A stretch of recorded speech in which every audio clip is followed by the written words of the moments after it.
আসসালামু আলাইকুম। জীবনের সবথেকে বড় ধোঁকা কি জানো? সেটা হলো মানুষ আমাদের প্রতিনিয়তই ব্যবহার করে যায় তাদের প্রয়োজনে। আমরা তাদেরকে নিজেদের প্রিয়জন মনে করি, আর সেই প্রিয়জনগুলো আমাদের প্রয়োজন মনে করে ঠিক ততক্ষণই যতক্ষণ পর্যন্ত আমাদের প্রয়োজনটা তাদের কাছে থাকে। তোমার জীবনের সবথেকে বড় ভুল সেটাই, তুমি তোমার থেকে অন্য কাউকে বেশি বিশ্বাস করো। আমি এরকম অনেক মানুষকেই দেখেছি যারা নিজেদের থেকেও অন্যের উপর বেশি ভরসা করে, অন্যের উপর বেশি বিশ্বাস করে, আর সেই মানুষগুলোই লাইফে সব থেকে আগে ঠকে। কিন্তু এটার কতটা গ্রহণযোগ্যতা আছে?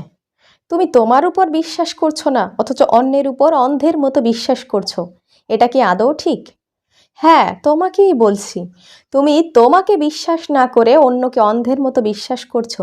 এটা কখনোই ঠিক নয়। কারণ এটা কতটা গ্রহণযোগ্যতা তখন বুঝতে পারবে তুমি, যখন তোমার জীবনে প্রয়োজনটা তাদের জীবনে শেষ হয়ে যাবে। তখন তোমাকে ছুঁড়ে ফেলে দিতে তারা 1 মিনিট টাইমও নেবে না। কখনো অন্যের উপর অন্ধের মতো ভরসা করো না, বিশ্বাস করো না। আর নিজের উপর থেকে বিশ্বাসটা হারিও না। যখন তুমি নিজের উপর সেলফ কনফিডেন্ট থাকবে, নিজের উপর বিশ্বাস থাকবে, তখন কিন্তু তুমি সামনের দিকে এগিয়ে যেতে পারবে, আর তোমার সাফল্য অনিবার্য। কাউকে অন্ধের মতো বিশ্বাস করে যখন তুমি ঠকে যাবে, তখন কিন্তু দ্বিতীয়বার আর বিশ্বাস করার মতো কোনো অপশন তোমার কাছে থাকবে না। তুমি আর কাউকেই বিশ্বাস করতে চাইবে না। বিশ্বাস মানুষকে করতে হয়, আর সেটা করতে হবে, কিন্তু সেটা অন্ধের মতো নয়। বিশ্বাস করলে বারবার ঠকতে হয়, এটার নজির অনেক আছে। এই জন্য তোমাকে বিশ্বাস করতে হবে, ভরসা করতে হবে, কিন্তু সেটা অন্ধের মতো নয়। সর্বপ্রথম তোমাকে তোমার নিজের উপর ভরসা রাখতে হবে, নিজের উপর বিশ্বাস রাখতে হবে। যখন তুমি তোমার নিজের উপর বিশ্বাসটা না হারাবে, তখন কিন্তু তুমি জীবনে অনেক কিছু করতে পারবে। তোমার আত্মসম্মান থাকবে, তোমার শিক্ষাগত যোগ্যতা, তোমার সম্মান, সব কিছু নির্ভর করবে শুধুমাত্র তুমি তোমাকে কতটা গুরুত্ব দাও সেটার উপরে। কখনো তুমি তোমার সম্মানটা বিকিয়ে দেওয়ার চেষ্টা করবে না অন্যের কাছে।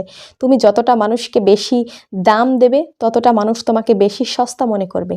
তুমি কি এটা চাও যে তুমি তোমার জীবনে এমন কোনো মানুষদের আগমন ঘটাও যারা তোমাকে 2 পয়সারও দাম দেয় না, যারা তোমাকে সস্তা মনে করে, যারা শুধুমাত্র তোমার প্রতিপত্তি, তোমার সম্মান, তোমার তোমার পদমর্যাদা দেখে তোমার সাথে আছে? তোমাকে 1 মিনিটও তাদের লাগবে না ছেড়ে দিতে, যদি না তুমি তাদের কোনো প্রয়োজনে আসো।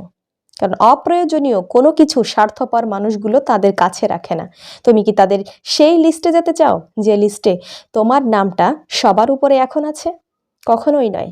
কখনোই তুমি তোমার আত্মসম্মানকে তাদের কাছে বিকিয়ে দিও না, যারা এই ধরনের জঘন্য ধরনের মানুষ। সর্বসময় চেষ্টা করবে নিজের উপর ভরসা রেখে নিজের ক্যারিয়ারকে গোছানো, নিজের সামনের দিকে মুভ অন করার চেষ্টা করা। কখনোই তুমি যদি তোমার সামনের দিকে এগিয়ে যেতে না চাও, কেউ তোমাকে ঠেলে এগিয়ে দেবে না। কিন্তু তুমি যদি একটা ভালো কাজ করতে যাও, সেই ভালো কাজ করার পিছনে হাজার লোক তোমাকে পিছন দিকে টেনে তুলে নিয়ে যাবে, কিন্তু সামনের দিকে হাতটা বাড়িয়ে তোমাকে ধরার মতো কাউকে তুমি খুঁজে পাবে না। তোমাকে একাই পথটা চলতে হবে, পথটা যতই কঠিন হোক না কেন। বাস্তবতা অনেক কঠিন, সেই বাস্তবতার কঠিন সময়টা তোমাকে একাই পার করতে হবে। যতই বিপদ আসুক না কেন, যতই ঝড় আসুক না কেন, সব কিছু তোমাকে একাই মোকাবেলা করতে হবে। তুমি তোমার অবস্থানটাকে বা তোমার পজিশনটাকে এমনভাবে শক্ত আর পাকাপোক্ত করো যেন তোমার দূরাত্মীয়, তোমার অনেক দূরের আত্মীয় স্বজনরাও তোমার সাথে আত্মীয়তা করতে চলে আসে। তোমাকে ভুল না বোঝে, বরং তুমি যেটা বলবে সেটাতেই হ্যাঁ বলবে। তোমার সব কিছুতে তারা সহমত পোষণ করবে, শুধুমাত্র তোমার তোমার পজিশনটা যদি শক্ত আর মজবুত থাকে। সত্যি বলতে আমরা সবাই খুশির সন্ধানী। আমরা সবাই এটা চাই যে যেথায় একটু সুখ আছে, যেথায় মানুষ আমাকে ভালো বলে, যেথায় মানুষ আমাকে ভালোবাসা দেখায়, সেখানেই যায়। কিন্তু আদৌ সেটা ঠিক নয়, কারণ সবাই সবার ভালোটা দেখতে পারে না।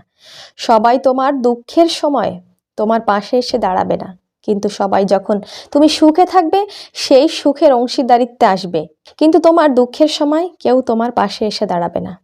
কখনোই কেউ তোমার অবস্থানটাকে অস্বীকার করতে পারবে না যদি না তুমি তোমার অবস্থানটাকে অস্বীকার করো। সবসময় নিজের পরিস্থিতিটাকে নিজের অনুকূলে রাখার চেষ্টা করবে, নিজের অবস্থানটাকে নিজে রেসপেক্ট করবে, দেখবে সকলেও তোমাকে রেসপেক্ট করবে।